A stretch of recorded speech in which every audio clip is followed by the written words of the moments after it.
नमस्कार, मी सुशील कुलकर्णी. आपण पाहता अॅनालायझर. मंडळी, मला काही गमती तुम्हाला सांगायच्या आहेत. म्हणजे मध्यंतरी आमच्या ऑफिसवर एक ड्रायव्हर होता, त्याचं नाव मारुती, आणि त्या मारुतीला मुलगा झाला. इतक्या चर्चा त्याच्या वाढल्या की मुळात मारुती हे नावच ब्रह्मचारी व्यक्तीचं, त्याला मुलगा कसा झाला असा प्रश्न सगळ्यांनाच पडला होता. अमर नावाचा मुलगा बालपणीच मरू शकतो. नाव सोनूबाई आणि हाती कतलाचा वाळा नाही, अशी म्हणतं आपल्याकडं प्रसिद्धच आहे. नाव समाधान असतं, पण आयुष्यभर माणसं असमाधानी राहतात. अशी नाव जसं आहे म्हणून लोक तसं वागतीलच असं नाही. असंच काहीसं घडलंय हरी नरके यांच्या सोबत. म्हणजे त्यांच्या नावात हरी आहे म्हणून ते काही चांगल्या गोष्टी करतील अशी अपेक्षा व्यक्त करणंच मुळात चुकीचं आहे. आडनावाला मात्र ते चांगले जागलेत असं मला वाटतं. खरं तर हरी नरकेंच्या वरती बोलावं लागू नये असं मला सारखं वाटत होतं. पण नरकेंनी जो काही उच्छाद फेसबुकवर मांडलेला आहे तो बघून मला त्यांच्याविषयी, त्या उच्छादाविषयी बोलावं वाटतं. नरकेंनी आपल्या आडनावाला साजेशी पोस्ट फेसबुकवर केलेली आहे. काही दिवसापूर्वी मुलायम सिंग यादव यांच्यावरती मी फेसबुक आणि ट्विटरवर पोस्ट टाकल्यानंतर मृत्यूनंतर असं काही बोलूच नाहीये, वाईट तर बोलूच नाहीये, अशा स्वरूपाच्या कमेंट्स लोकांनी मला टाकून ट्रोल केलं होतं. हरकत नाही, मुलायम सिंगांच्या विषयी माझी मतं बदलणारी नाही आहेत. पण आता त्या मंडळींना मला प्रश्न विचारायचा आहे की नरकेंची ही फेसबुक पोस्ट बघा आणि त्या फेसबुक पोस्टमध्ये नरके काय म्हणतायत आणि कोणाविषयी म्हणतायत तेही बघा. नरके ही पोस्ट टाकतायत APJ अब्दुल कलाम यांच्या विषयात. भारताचे माजी राष्ट्रपती भारतरत्न अब्दुल कलाम यांच्या विषयात. नरके अब्दुल कलामांना शास्त्रज्ञ मानायला तयार नाहीत. नरके अब्दुल कलामांची बरोबरी थेट स्टोर रिपेअर करणारा वगैरे वगैरे सायकल रिपेअर करणाऱ्या मेकॅनिकशी करून टाकतात. म्हणजे नरकेंच्या मनातला हिंदुत्ववाद्यांचा राग इतका आहे की ते संभाजी भिडे यांचा उल्लेख किडे गुरुजी असा करतात. ते अंबापुत्र किडे गुरुजी असा करतात ते. म्हणजे मला या माणसांच्या वृत्तीविषयी, त्यांच्या मनातल्या भरलेल्या तिरस्काराविषयी आश्चर्य अजिबात वाटत नाही. कारण हिंदुत्ववादी मंडळींच्या विषयी यांच्या मनामध्ये राग असणं स्वाभाविक आहे, अगदी स्वाभाविक आहे. त्यांनी हे व्यक्त करण्यात त्यांच्या ते स्वभावाप्रमाणे आणि त्यांच्या वृत्तीप्रमाणे वागलेले आहेत. काय म्हणतायत हरी नरकेंचं विधान असं आहे की अब्दुल कलामांचा आणि वाचनाचा नेमका संबंध काय हे सांगा.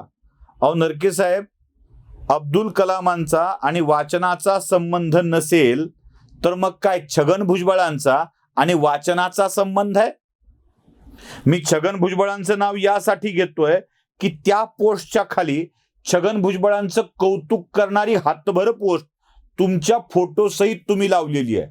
म्हणजे भुजबळांना तुम्ही देव या संकल्पनेच्या पलीकडे बघता. त्यांच्यासोबतचे फोटो तुम्ही जे टाकले तेच मी तुम्हाला दाखवतोय. म्हणजे वेगळं काही दाखवत नाहीये. बघा, 1, 2, 3 फोटो तुम्हाला भुजबळांच्या सोबतचे नरकेंचे दिसतील. या नरकेंना भुजबळांचा अभ्यास उत्तम आहे असं म्हणायचं आहे का? म्हणजे सुनील कर्वेंनी आपल्या व्हिडिओमध्ये भुजबळांची नेमकी डिग्री काय आहे हे सांगितलेलं आहे. नेमकी डिग्री काय सांगितलंय म्हणजे भुजबळ त्या METच्या, बघा कलाम खोटं बोललेले नाही आहेत कधी, METच्या वेबसाईटवर काय आहे हे मी तुम्हाला आधी दाखवतो.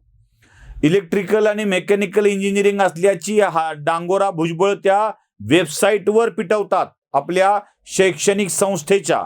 आणि त्याच्या विषयात कर्वे काय म्हणतात ज्यांना माहीत आहे, त्या कर्वेंचं विधान काय आहे तर भुजबळांची डिग्री नाही. हे कर्वेंच्या तोंडून मी तुम्हाला परत एकदा ऐकवतो, ऐका.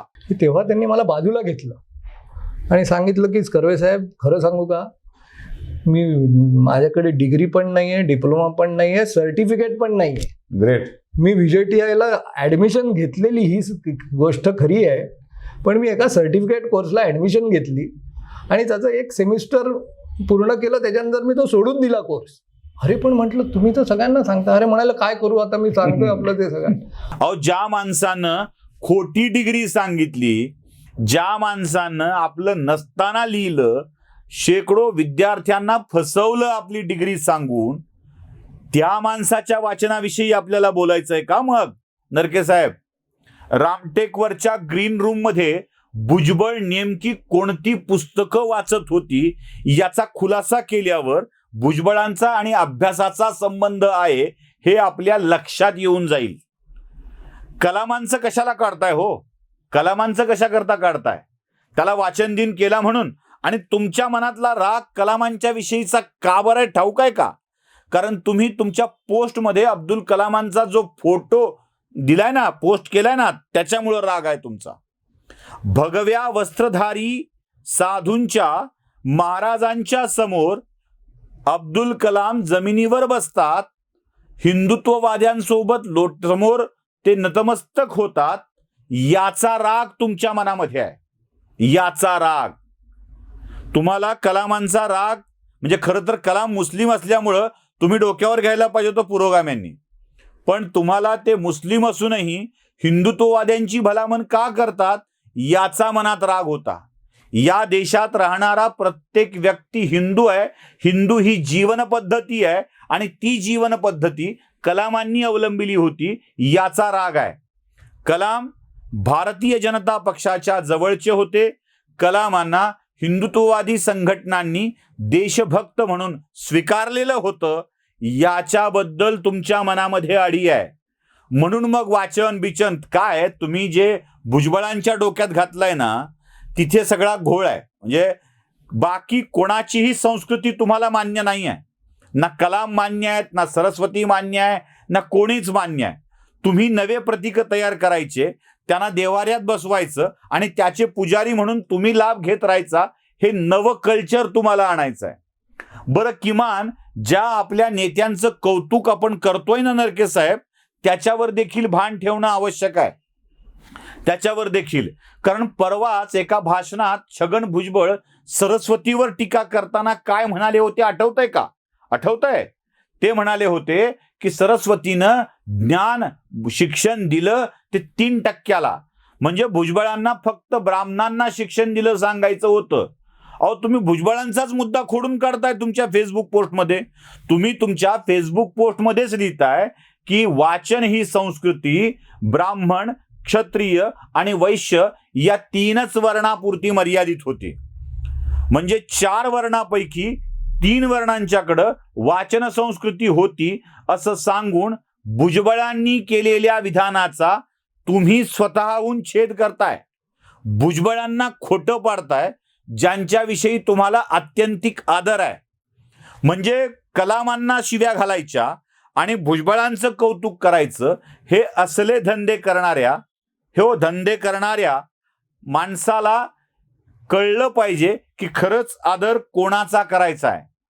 म्हणजे भुजबळांचा वाचनाशी संबंध आहे, भुजबळांच्या सगळ्या विषयात चांगला संबंध आहे असं म्हणताना तुम्हाला कलामांचा मात्र संबंध दिसत नाही. आणि भिडे गुरुजींच्या विषयी लिहिताना किडे गुरुजी लिहिण्याचा किती आचरटपणा तुम्ही करताय. एखाद्या तुमच्याच लोकाविषयी कोणी जर असं विधान केलं तर काय होईल नरके साहेब? भिडे ब्राह्मण आहेत म्हणून त्यांच्या मागे असलेला वर्ग कधीच आक्रमकपणे पुढे येणार नाही याची जाणीव तुम्हाला आहे. म्हणूनच भिडे गुरुजींचा उल्लेख किडे गुरुजी करण्याची ब्रिगेडी वृत्ती तुम्ही इथे दाखवून देत आहात. म्हणजे उगाच. बरं, ते सगळं बाजूला सोडा नरके साहेब, सगळं बाजूला सोडा. विद्यापीठात नोकरीला लागण्याआधी आपण काय करत होतात? आपलं शिक्षण काय होतं? आपली पहिली नोकरी कुठे होती? कोणतं काम करत होतात? तुमचं पहिलं शिक्षण ITIचं आणि नोकरी कुठे एखाद्या कंपनीत करत होतात म्हणून तुम्हाला कंपनीतला कामगार म्हटलं तर चालेल का? पुन्हा 4-2 बुकं लिहून साहित्यिक वगैरे म्हणणारे तुम्ही, म्हणजे खरं तर संपादनच जास्त केलंय, साहित्यिक वगैरे बिरुद लावून मिरवणारे तुम्हीही ITI केलेलेच विद्यार्थी आहात याचं भान नरके साहेब तुम्हाला कदाचित राहिलेलं नसावं. वाचन आणि लौकिक अर्थाने घेतलेलं शिक्षण या दोन्हीच्या मध्ये खूप फरक असतो, खूप फरक असतो. माणसाला वाचनाची आवड ही कोणालाही असू शकते. अगदी लिहिता न येणाऱ्या बहिणाबाईंनी कसल्या मस्त काव्यांची रचना केली आहे हे तुम्हाला ठाऊक आहे का? म्हणजे एक लेखक म्हणून त्यांचं एक आत्मचरित्र देखील पुरेसं आहे, ते खूप सुंदर आहे आणि हे तुम्हीच मान्य करताय. कलामांचं आत्मचरित्र खूप सुंदर आहे आणि तेवढंच एक पुस्तक त्यांच्या साहित्यिक असण्यासाठी पुरेसं आहे. त्याची विक्री किती झाली हेही तुम्हाला ठाऊक आहे. कसं आहे ना, काहीतरी मुद्दा काढून नवा मांडायचा आणि चर्चा घडवायची यासाठीच केलेले नरके सर हे आपण केलेले उद्योग आहेत. म्हणजे एकीकडं भुजबळांसारख्या माणसाला खूप उत्तम म्हणायचं आणि कलामांना मात्र मृत्यू पश्चात शिव्या घालायच्या, ही वृत्ती योग्यच नव्हे. आता तुम्ही कलामांना शिव्या घातल्यात म्हणून भुजबळ खरे नेमके काय आहेत हे त्यांच्या 75व्या वाढदिवसानिमित्त त्यांच्या 7.5 प्रकरणांना समोर करून आम्हाला सांगावं लागणार आहे. म्हणजे भुजबळांची 7.5 तुमच्या समोर मांडावी लागणार आहे. म्हणजे तुमचे आदर्श काय दर्जाचे आहेत हे तुमच्या लक्षात येऊन जाईल आणि आम्ही पुढच्या भागात ते नक्कीच करणार आहोत. हा व्हिडिओ आवडला असेल तर नक्की लाईक करा, शेअर करा, चॅनलला सबस्क्राईब करा आणि त्यासोबत आणखी एक विनंती आहे, नरकेंचे म्हणणं तुम्हाला पटलं नसेल तर तुम्ही नक्की त्यावर आपली मतं व्यक्त करा. धन्यवाद.